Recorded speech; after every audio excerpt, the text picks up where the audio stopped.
Bem-vindos ao Historizando! Continuando a nossa série sobre Brasil Colônia, hoje a gente vai falar da pecuária nesse período brasileiro.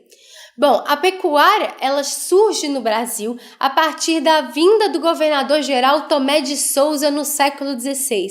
Ele traz então o gado para ser uma ajuda então na produção da cana-de-açúcar. Como assim?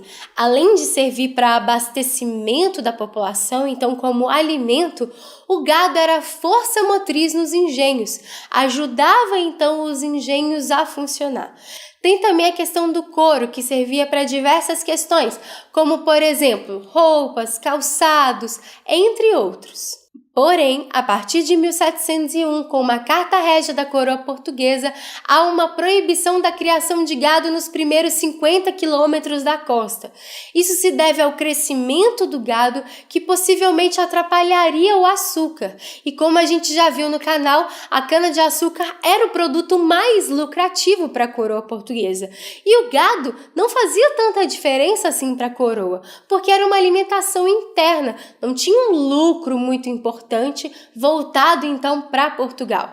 Por isso essa carta régia vai proibir, fazendo com que esse gado vá para o interior. As regiões que se tinham mais criações de gado são Bahia, Pernambuco e o Maranhão, e a gente tem que ter em destaque as margens do Rio São Francisco.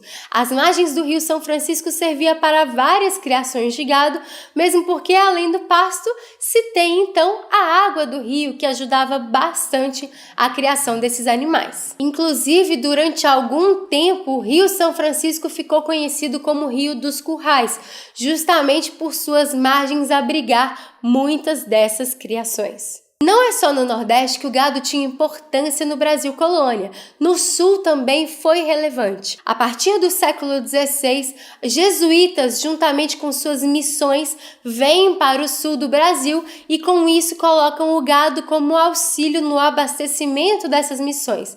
A gente tem que lembrar que as missões jesuíticas são missões de padres jesuítas para catequizar os indígenas. E é por isso que, então, esses membros da igreja, junto com os índios no sul do Brasil, vão também começar a criar gado.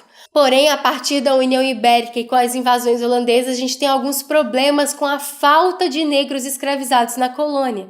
E assim, muitos, então, paulistas vão atacar essas regiões do sul para pegar os indígenas e transformar eles em escravos. Assim, essas missões acabam entrando em crise e surge o que a gente chama de gado selvagem, que é o gado, então, no pasto, sem nenhum tipo de cerca, sem nenhum tipo de controle. A chamada zona de pastagem natural, focada, então, no Rio Grande do Sul. Com o fim dos problemas da União Ibérica, da invasão dos holandeses, se volta à normalidade essa questão dos escravizados negros, se para essas questões dos ataques e volta então o interesse com relação à região sul, com relação ao gado, já que o couro acabava gerando muito lucro. Por isso, surgem as chamadas estâncias. Essas estâncias, então, vão ser grandes criações de gado que a coroa portuguesa agora sim vai apoiar. Mas por que esse interesse? Porque na região sul se tem a fronteira com as colônias da América Espanhola. Então, para Portugal é muito importante a ocupação dessa região, para então se manter essa região para Portugal, e assim as estâncias vão ganhar o apoio da coroa portuguesa. Quando a gente pensa na importância dessa pecuária para a colônia brasileira, existem alguns fatores que a gente precisa citar.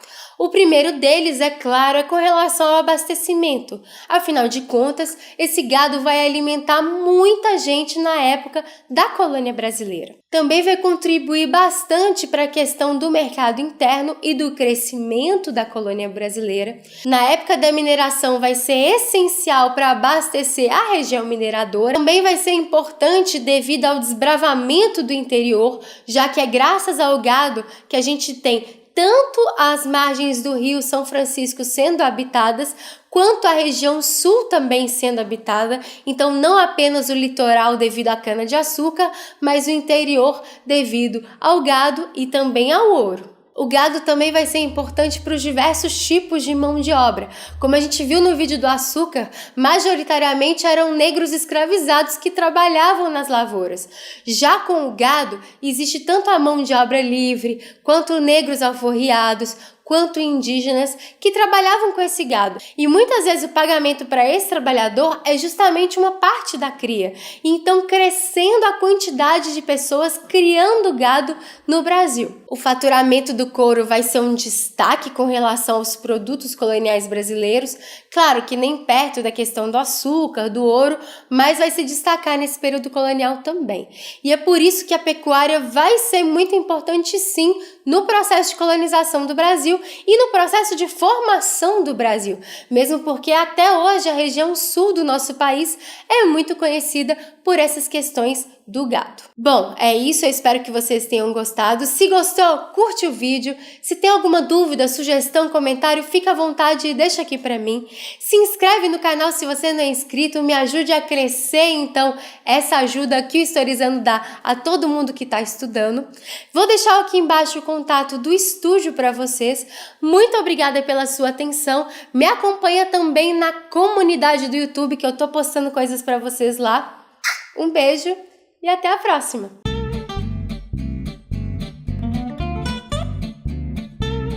Porém, a partir de 1701, a coroa portuguesa lança uma carta régia proibindo, então, essa questão da criação do gado aos 50 quilômetros